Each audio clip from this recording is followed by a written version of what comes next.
కష్టమైనటువంటిది. అయితే ఈ దుర్లభమైనటువంటి వస్తువులన్నీ కూడా నాకు సంక్రమించే అర్జునుడు అంటున్నాడు.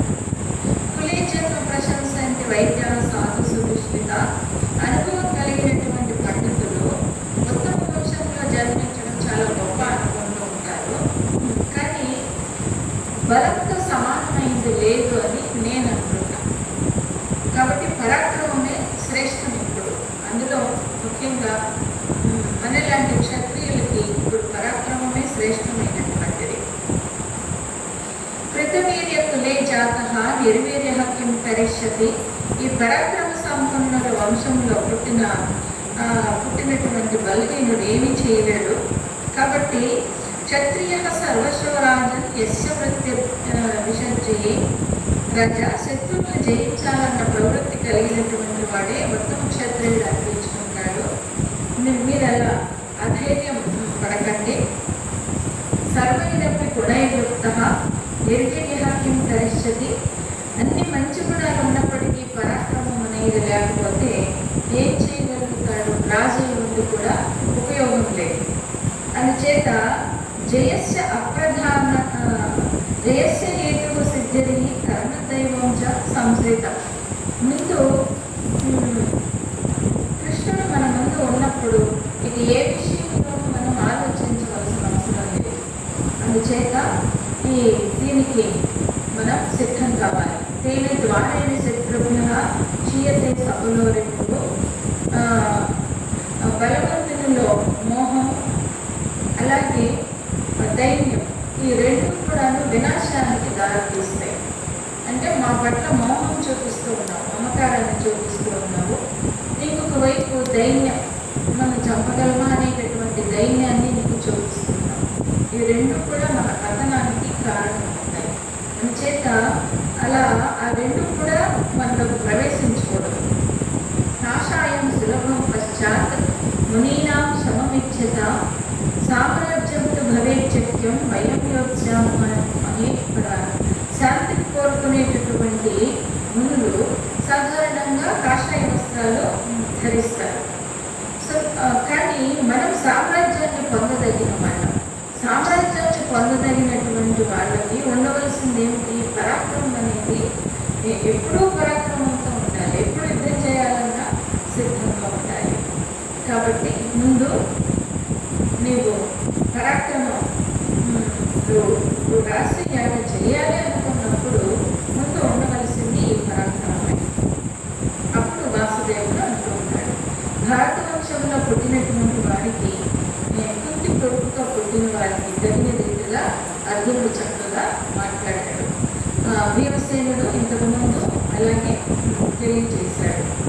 నష్టం వయం విఘ్నరాత్రవా ఎదివాదివా నా చాపి కంచిదమరం అయుక్తీనాను సుశ్రుమ. చావు నీళ్ళు ఎప్పుడు వస్తుందో మనకు తెలియదు. పగలు వస్తుందో తెలియదు, రాత్రి వస్తుందో తెలియదు. యుద్ధం మారినంత మాత్రం ఎవరూ చిరంజీవులుగా ఉండిపోం కదా. వాళ్ళు రెండు నా కళ్ళు అంటూ ఉన్నావు. అంటే వాళ్ళ ఆయుష్ అనేది అయిపోయినప్పుడు ఎలా అయినా వెళ్ళిపోవచ్చు. జరాసంధుల చేతిలోనే వెళ్ళిపోతారని ఏమీ లేదు కదా. కాబట్టి ఏతావదేవ పురుషై కార్యం కదే తోషణం నయేన విధి దృష్టేన ఎదుపుక్రమతే పరా.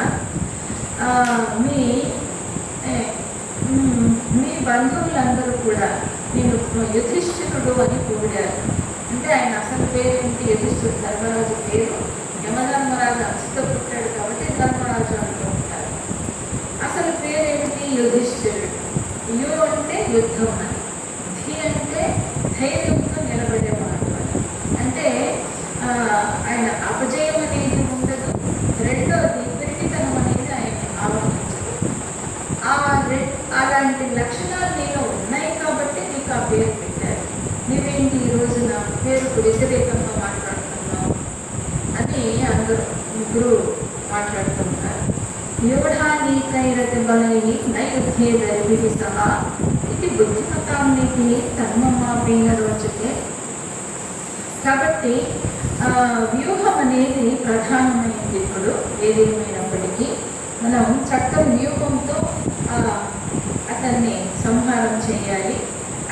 పర్యాహ్యం హ్యసంబుద్ధాः ప్రవిష్టాः శత్రువు సత్వతత్ శత్రుదేహముపాక్రమ్య తం కామం ప్రాప్నుయామహే.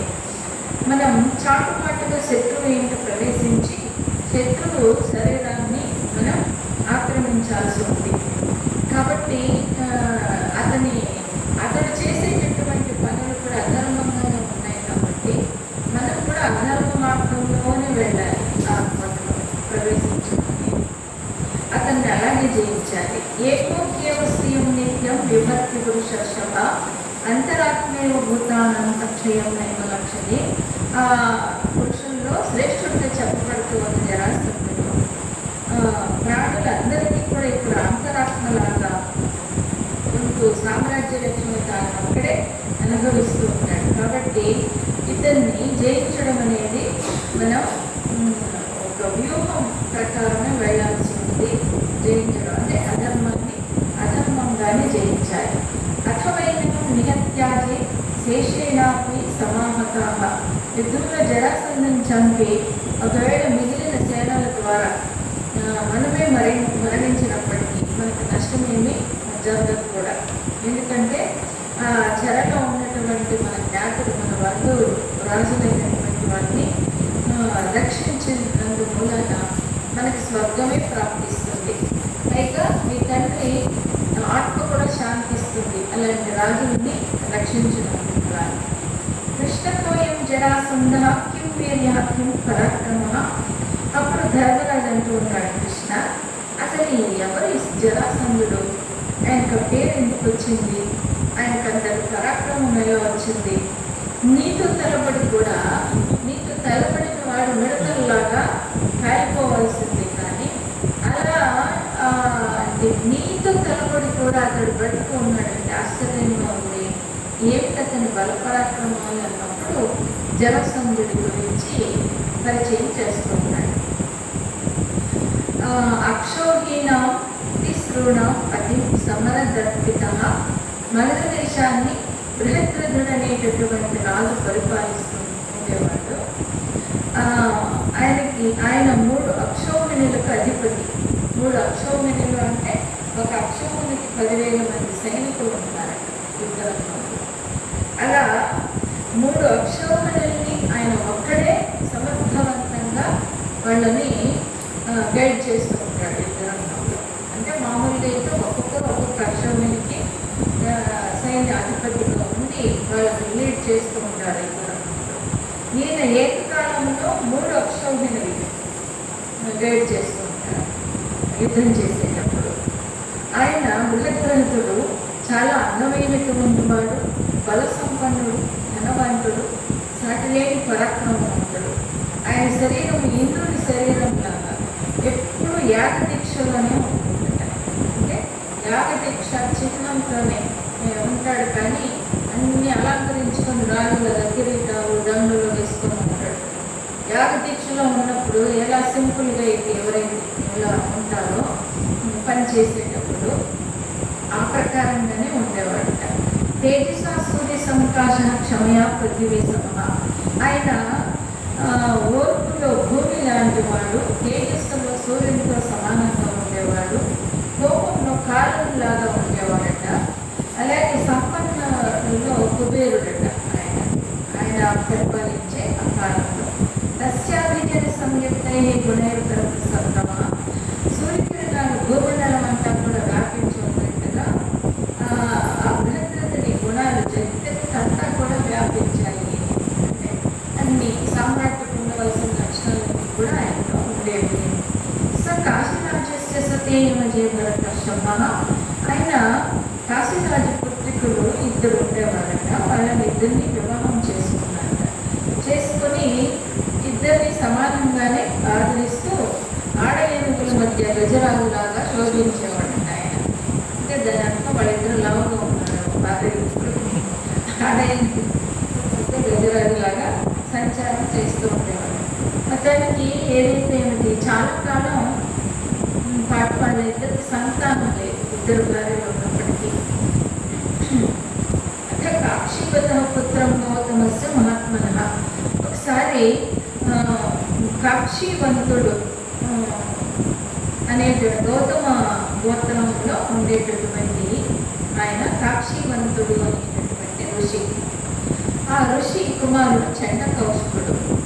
ఆయన రాజ్యంలో విశేషంగా తపస్సు చేస్తూ అక్కడక్కడ సంచారం చేస్తూ ఉండేవారట. అలా వస్తూ ఉన్నప్పుడు వీళ్ళిద్దరు వన సంచారం వెళ్ళినప్పుడు ఈ రాజు ఇద్దరు భార్యలతో కలిసి వన సంచారంలో ఉంటూ ఉన్నప్పుడు ఈ చండకౌశికుడు అనేటటువంటి ఋషి ఒక చెట్టు కింద వచ్చి నిలబడ్డాడట. నిలబడితే ఆ సమయంలో వీళ్ళు చూశారు ఆ ఋషిని, ఎవరో మహర్షి మనకు కంటపడ్డారు అని వెంటనే వెళ్ళి ముగ్గురు ఆయనకి సేవ చేసుకొని నమస్కరిస్తారు. నమస్కరిస్తే అప్పుడు ఆ ఋషి వాళ్ళని ఆదరించి ఆశీర్వదిస్తాడు. అప్పుడు ఆయన అంటున్నాడు, రాజా నేను ఇక్కడికి రావడానికి కారణం ఏంటి అరణ్యంలో ఈ సమయంలో అని అంటాడు.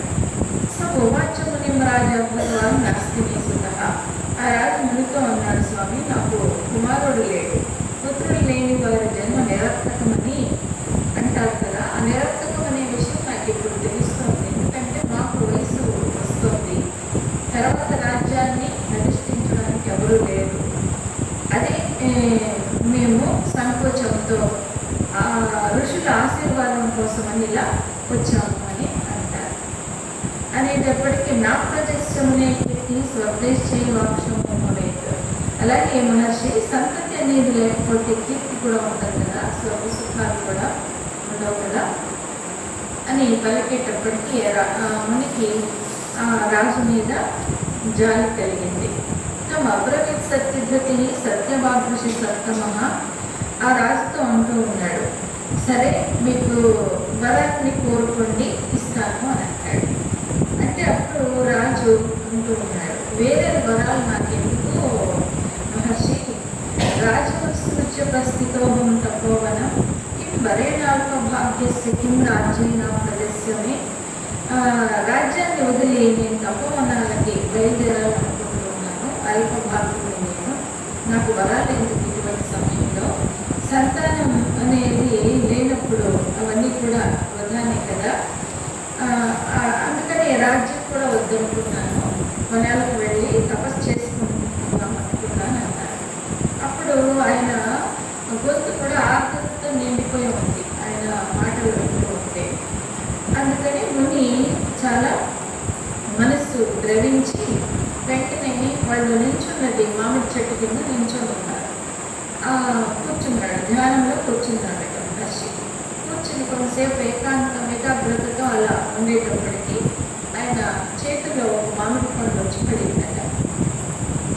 అది మామిడికాయల కాలం కూడా కాదు, పైగా ఎవరో అక్కడ పక్షి నుండి రాల్చింది కాదు, గాలి వచ్చి ఊడిపడింది కాదు. అలా మొత్తానికి ఆయన చేతిలోకి మామిడి పండు వచ్చింది. తస్యోపవిష్టమునైన ఉత్సంగే నిమపాత. అలా రాలి పడేటప్పటికీ తత్ ప్రగృహ్య ముని శ్రేష్ఠ హృదయనాభిమత దాన్ని స్వీకరించి ఆ మహర్షి మంత్రించి పుత్ర సంప్రాప్తి కారణమైన ఆ పండును బృహద్రథ మహారాజు చేతిలో పెట్టాడు. మీకు తొందరలోనే ఒక పుత్రుడు కలుగుతాడు, నీవు వెనక్కి వెళ్ళవచ్చు అని ఆ రాజుతో అని ఆశీర్వదిస్తాడు. ఈ పండును ఒక దేవుడి దగ్గర ఉంచి శుభముహూర్తంలో ఈ భార్యకు ఇవ్వవలసింది అని చెప్తాడు. చెప్పేటప్పటికీ ఆ ఋషి రాజు చాలా సంతోషించి రాజుకు నమస్కరించి నగరానికి వెళ్ళి పూజ చేసి పూజలో పెట్టి భార్యలకు ఇచ్చారు, ఇది మీరు స్వీకరించండి. ఇస్తే వాళ్ళిద్దరూ సగం సగం కోసి తిన్నారు. తిని గర్భం దాల్చారు. తొందరలోనే వారికి పుత్రులు కూడా కలిగారు. అప్పుడు కలిగిన పుత్రులు ఎలా ఉన్నారంటే సగం సగం శరీరం, ఇలా సగం సగం శరీరం. ప్రియాతిథేయతాం చేవ దీనానాం అనుభవేక్షణం. అలా ఈ ప్రకారంగా ఉండేటప్పటికీ వాళ్ళిద్దరికి చాలా నిరుత్సాహం, బాధ ఇవన్నీ కలిగి వెంటనే ఇదేదో దయ్యం బిడ్డలాగా ఉంది, ఏంటో ఇలా జరిగిందని వాళ్ళు తీసుకెళ్ళి బయటపడేశారట. ఇక్కడేమో రాజు ఆలోచిస్తారు, ఆ బిడ్డకి లక్షణాలు ఉంటాయని కూడా ఆశీర్వదించాడు. 8 లక్షణాలు. బ్రాహ్మణ భక్తి ఉంటుంది, యుద్ధంలో ఓటమి అనేది ఉండదు, యుద్ధం మీద ఆసక్తి ఎప్పటికీ ఆయనకి నశించదు, అతిథుల్ని ప్రేమగా చూస్తాడు, దీనుల్ని కాపాడుతాడు, మహాబలవంతుడు. అంటే ఆయన శరీరం ముక్కులాగా ఉంటుంది, శరీరం పట్టుకున్నా అదే దీనం పట్టుకున్నట్టే వ్యక్తిగా అలా ఉంటుంది. లోకంలో శాశ్వత కీర్తిని పొందుతాడు, ప్రజల యొక్క అనురాగాన్ని పొందుతాడు అని వరమిచ్చి ఆయన వెళ్ళిపోయాడు ఋషి. మరి ఇదేంటి ఇలా జరిగింది అని ఆలోచించుకుంటుంటారు. రాత్రోసు సంవీతే కృత్వాతే గర్భ సంప్లవే నిర్గమ్యాంత పురద్వారా సమృత్యావి జన్మతులు. వెంటనే వాళ్ళు ఏం చేశారు, అలా పుట్టినటువంటి ఆ పిండాలని గుడ్డులో చుట్టేసి వాళ్ళ పరిచారకులు ఉంటారు కదా, వాళ్ళకి ఇచ్చి బయట పడేసి వచ్చేయండి చెప్పారు. అలా వాళ్ళు బయట పడేశారు. సరిగ్గా ఆ సమయంలో చతుష్పథ నిక్షిప్తే జరానామాత రాక్షసి. జర అనేటటువంటి ఒక రాక్షసి ఎప్పుడు నగరంలో తిరుగుతూ ఉంటుంది, ఆహారం వస్తున్నాయి. ఆమె చూసింది అలా పడేసినటువంటి 2 మూట కట్టి వదిలేసినటువంటి వాటిని. వాటిని చూసి రక్తం కూడా నిండి ఉంది, ఇదేదో మాంసపు ముద్దలాగే ఉందని చెప్పడానికి వెంటనే ఆకలిగా ఉంది. ఆ మూటలను విప్పి తినడానికి ప్రయత్నించింది. ప్రయత్నిస్తే ఇదేంటి బిడ్డలాగుంది, సగం సగం ఉంది, చాలా విచిత్రంగా ఉంది అని ఆ ముక్కలను రెండింటి కూడా ఇట్లా అతికించింది. అతికించేటప్పుడు సరిగ్గా అతుక్కుపోయాయి. వీళ్ళ ఆ పిల్లవాడు అతుక్కుపోయినటువంటి పిల్లవాడు ముక్కలు కలపగానే పెద్దగా కేక పెట్టాడట. ఆ కేక పెట్టడం అందరూ కూడా ఉలిక్కి పడ్డారట. నగరమే ఉలిక్కి పడి ఆశ్చర్యంతో ఆ రాణులు కూడా ఇద్దరు బయటకు వచ్చారట. రాజు కూడా బయటకు వచ్చారు. ఏంటి ఏమైంది, ఇంత శరీరం మోగినట్లుగా ఇంత పెద్ద కేక అని బయటకు వచ్చారు. పైగా అరుపులాగే ఆ బిడ్డని చేతుల్లో జర అనే రాక్షసి చేతిలోకి తీసుకుంటుంది. మొయ్యలకు ఆవిడ కింద పెట్టేసిందట, పెద్ద రాతిని మోసినట్లుగా. ఆశ్చర్యంతో ఆవిడ కూడా అనిపించింది. బాలస్థామతలం ముష్టిం కృత్వా చేసి నిర్మాణి సహా. ఆ శిశువు ఎర్రగా ఉన్నాడట, చేతులు పిడికిలు బిగించి మరీ అరుస్తున్నాడట. ఆ మేలు గర్జనలాగా ఉంది ఆ ఏడుపని. తేన శక్తిన సంభ్రాంతన శాంత ప్రయోజన. మొత్తం ఆ నగరంలో ఉన్న వాళ్ళు అందరూ కూడా వచ్చేసారట, గుబుగుడుతారు. ఏమిటి ఎర్రపని. అలా మొత్తానికి ఆ జర అనే రాక్షసి దివ్య దృష్టితో చూసింది. చూసి ఈ రాజు బిడ్డ ఇలా ఉండేటప్పటికి వీళ్ళు పడేసి ఉంటారని తెలుసుకుని అందరూ బయటకు వచ్చారు. వెంటనే రాణులు ఇద్దరు కనిపించేటప్పటికి వచ్చి చెప్తూ ఉంది, వాడి చేతిలో పెట్టి ఆ బిడ్డని, ఈ శిశువు నీ కుమారుడు మహారాజా, మీ నగరంలో నేను ఆహారం కోసం వెతుకుతూ వస్తున్న సమయంలో 2 ముక్కలుగా ఈ బిడ్డ కనిపించాడు.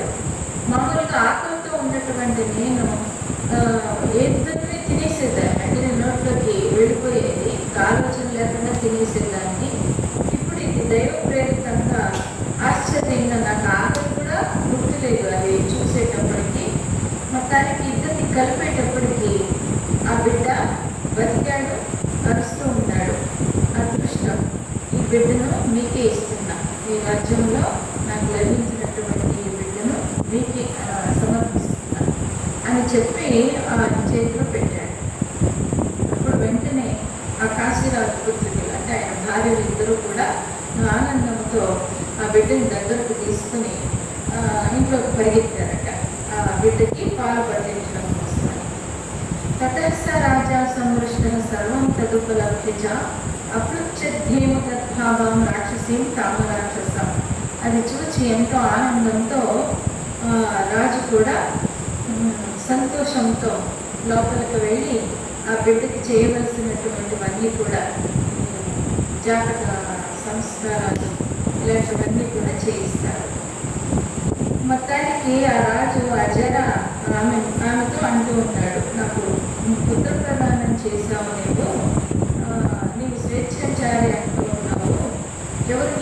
ఎందుకు అని అడిగారు. అంటే మానవ ఆకారంలో కనిపిస్తుంది ఆయనకి, ఆమె రాక్షస రూపంలో కనిపించడం కాకుండా దేవతవే ఈ రూపంలో మానవ రూపంలో వచ్చావా, నా బిడ్డను నాకు మొత్తానికి నీ ద్వారా ఇలా దొరికాడు, నాకు లభించాడు, కాబట్టి ఈ బిడ్డకు నీ పేరు వచ్చేలాగే పేరు పెడతా. జరాసంధి అంటే సంధించింది కాబట్టి ఆమె జర అనేటటువంటి రాక్షసి ఇలా సంధించి బతికించింది కాబట్టి జరాసంధుడు అనే పేరు పెట్టుకుంటారు.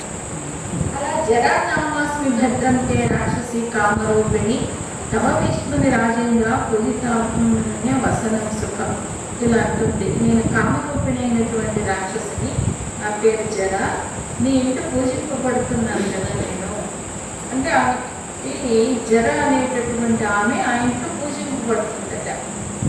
అంటే ఏవో కథలు అన్నమాట. ఆమెను ఏ ఇంట్లో అయితే పూజిస్తారో వాళ్ళకి ఇంటి నిండా సంతానం దొరుకుతుంది అని. అందుచేత గృహీ మనుష్యాన నిత్యం తిష్టామి రాక్షసి, నేను మానవ రూపంలో ఇంటింటా ఉంటాను. ఇంటింటా ఉంటామంటే ఎవరికి సంతానం కావాలో వాళ్ళ ఇంట్లో అంతటా నన్ను పూజిస్తూ ఉంటారు.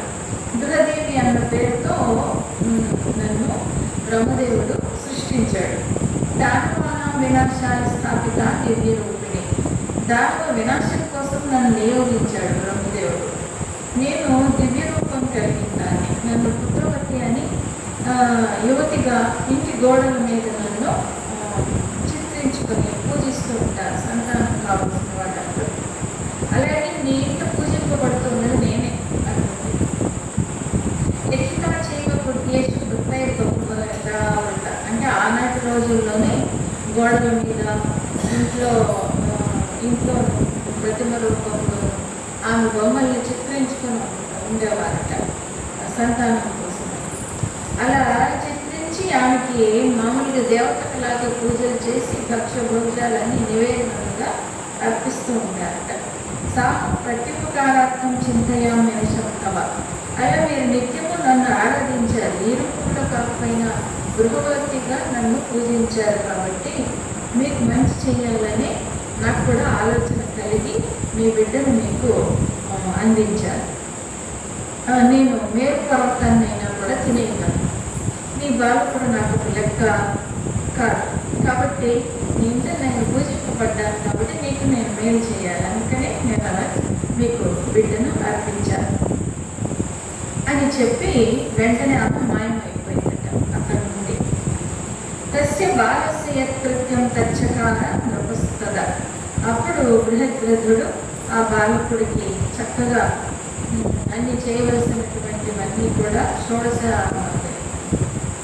సంస్కారాలలో మొట్టమొదటిగా చేయవలసినవన్నీ కూడా చక్కగా చేయిస్తూ ఆ తర్వాత ఆ మరుదేశం ద్వారా రాక్షసికి జర అనేటటువంటి రాక్షసికి గొప్పగా ఉత్సవాలు జరిపించాడట ఆమె కులదేవతగా పూజింపు చేస్తూ. తస్య నామాకరోచ్చేవ పితామహ సమర్పిత, ఆ జరచేత కలపబడ్డాడు కాబట్టి జరాసంధుడు అయ్యాడు. మొత్తానికి స్వవర్ధిత మహాతేజానం అవిధాధిపతి సుతః ప్రమాణ బల సంపన్న వృతామతి నిర్మాణ. అప్పుడు మగధ దేశ అధిపతి ఆ రాజు ఈ బిడ్డ పెరిగి పెద్దవాడు అవుతూ ఉండగా ఆయనకి నేర్పవలసిన సంస్కారాలన్నీ కూడా చక్కగా నేర్పించాడు. అగ్నివల్లి అగ్నిలో నెయ్యి పోస్తూ ఉన్న కొద్దీ ఎలాగైతే పెరుగుతూ ఉంటుందో జ్వాలలు అనేవి, ఆ ప్రకారంగా రోజు రోజుకి ఒక ఇంచు చొప్పున పెరిగిపోతూ ఉన్నాడండి. చక్కగా దినదిన ప్రవర్ధమానమైతే పెరిగాడు. అలా పెరుగుతూ ఉన్న సందర్భంలోనే చండకౌశికుడు అంటే ఈయన ఆశీర్వదించినటువంటి ఋషి ఒకసారి ఆ దేశానికి వచ్చారట. ఆయన రాకతో బృహద్రథుడికి చాలా ఆనందం కలిగి సాధారణంగా ఆయన ఆహ్వానించి పూజ అవన్నీ కూడా చేసిన తర్వాత రాజు చెప్తూ ఉన్నారు, అయ్యా మీ ఆశీర్వాదంతో పుత్రుడు మొదట కలిగినప్పుడు నిరాశ కల్పించిన ఆ తర్వాత ఇప్పుడు మాకు చాలా ఆనందాన్ని కలిగిస్తూ ఉన్నాడు అని అన్నారు. మా కుమారుడు ఎటువంటి వాడు అవుతాడో కొంచెం చెప్పవలసింది అన్నప్పుడు ఆయన అన్నాడు, ఈ నీ కుమారుడు రూపంలో సత్వంలో బలంలో తేజస్సుతో జన్మించాడు కాబట్టి సామ్రాజ్య లక్ష్మితో సంపన్నుడవుతాడు. ప్రాపనిష్యతి తత్సర్వం మిత్రమేణ సమన్విత. ఈ వరకు ఆయన ముందు చెప్పినట్లే 8 లక్షణాలతో వీరికి విరాజిల్లుతాడని అది చెప్పాడు. నదీ వేగం పర్వతాన్ని పీడించలేనట్లుగా దేవతలు మానవులు ఎవరూ కూడా ఇతన్ని ఆపలేరు, ఇతన్ని గాయపరచలేరు. సర్వమూర్ధాభిషిక్తానాం ఏషమూర్తి జ్వలిష్యతి. అభిషిక్తులైన రాజులందరి శిరస్సు మీద ఇతడు ప్రకాశిస్తాడు. అంటే ఇతన్ని శిరస్సు మీద పెట్టుకుని వాళ్ళు ఆరాధిస్తారు. ఏను మాసాధ్య రాజాన సమృద్ధ బలవాహనా.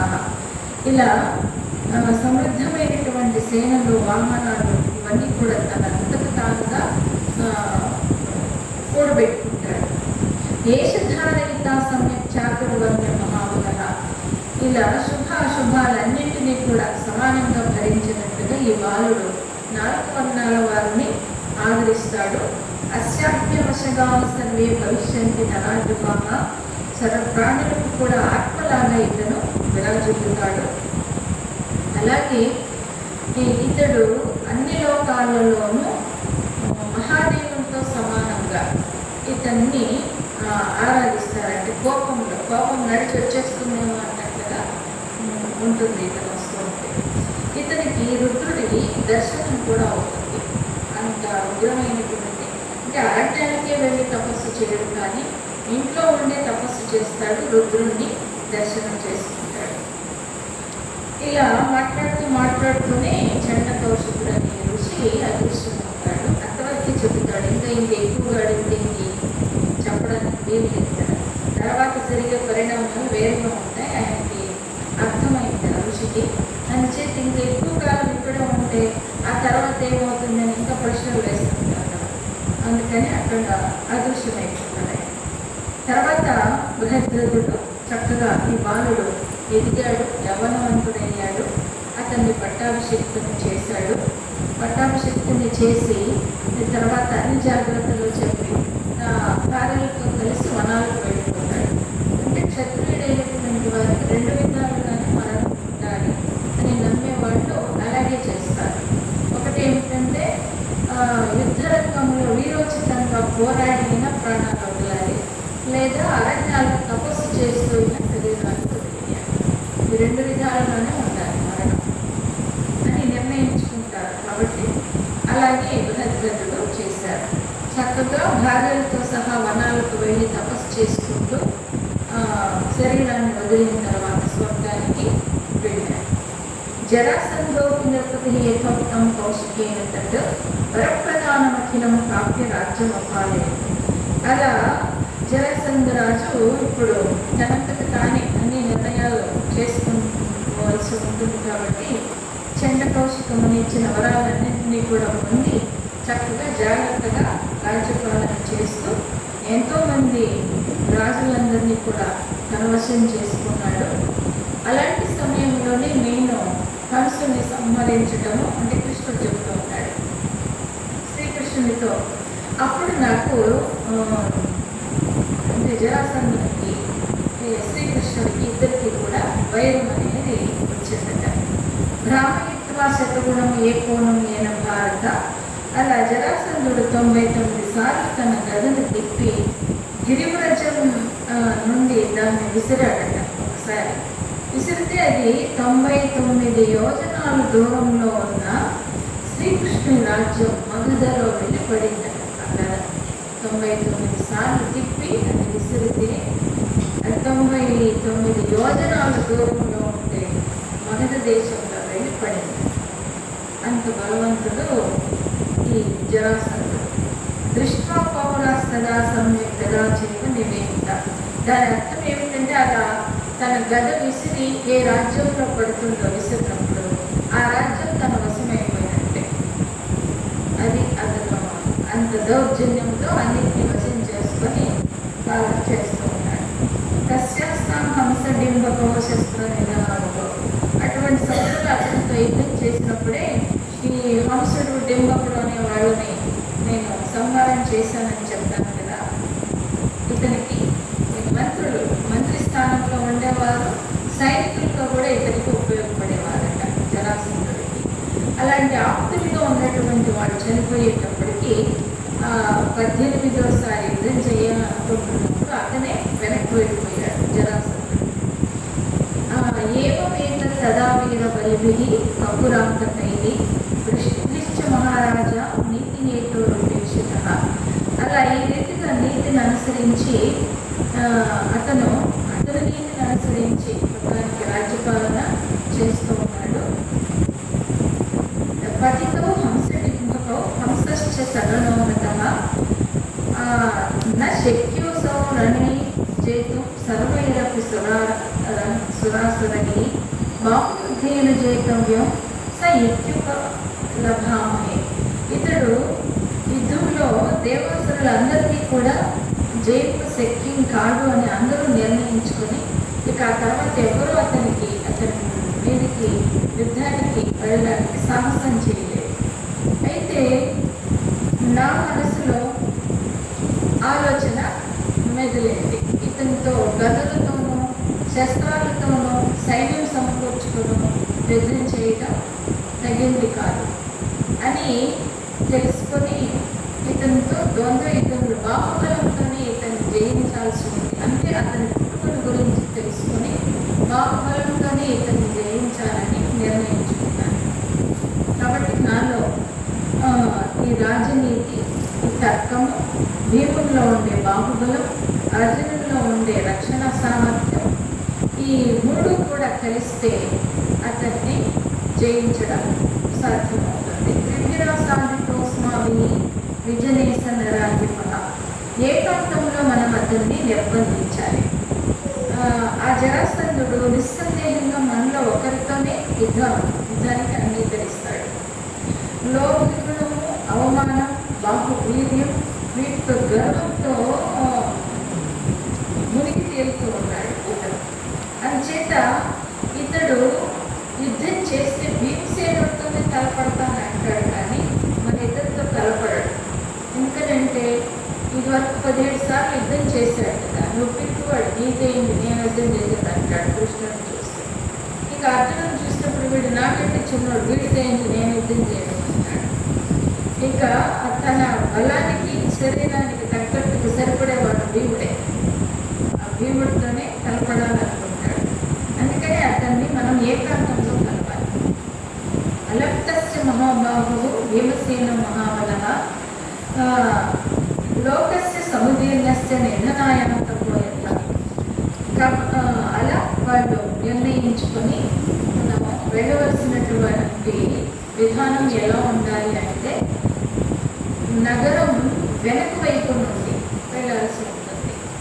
మామూలుగా అతనితో శత్రుత్వం ఏర్పరచుకోవడానికి మనం వెళ్తున్నాం కాబట్టి ప్రధాన ద్వారం గుండా కాకుండా దొడ్డిదారి గుండా వెళ్ళాలి. లంకా నగరంలో అడుగు పెట్టేటప్పుడు హనుమంతుడు కూడా వీడు శత్రువు కదా, కుడికాలు పెట్టడం ఎందుకు, ఎడక్కాలు పెడతాను, నువ్వు ఎడక్కాలు పెట్టుమని కోటలోకి ఎదురుగాడు.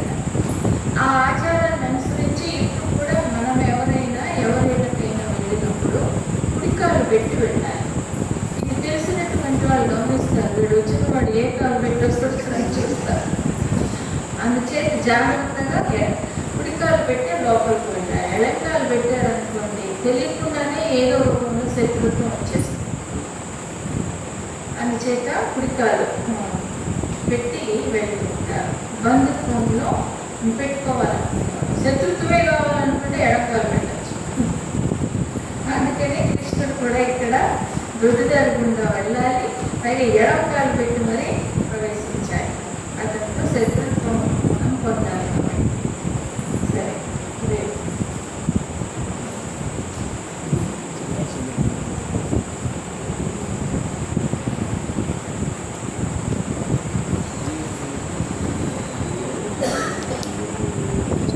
నూట 12 శంకర సదాశివ చంద్రశేఖర. శంకర సదాశివ చంద్రశేఖర. చంద్రశేఖర గౌరీ శంకర.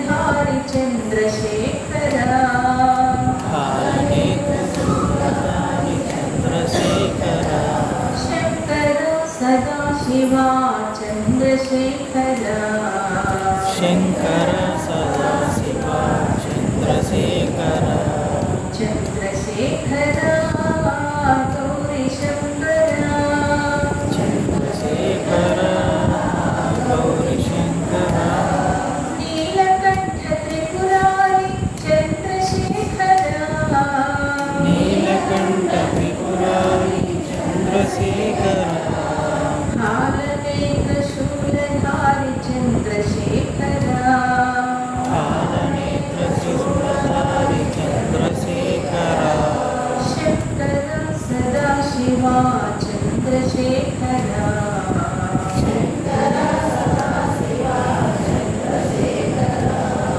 चन्द्रशेखर गौरीशङ्कर चन्द्रशेखर गौरीशङ्कर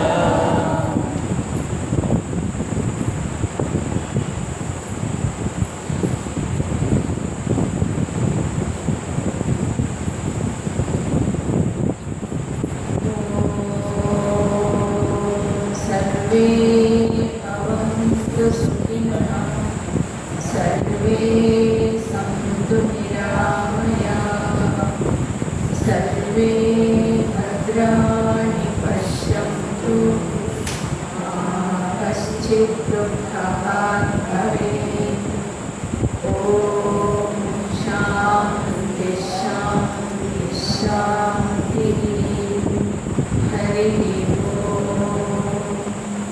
श्रीगुरुभ्यो नमः हरिः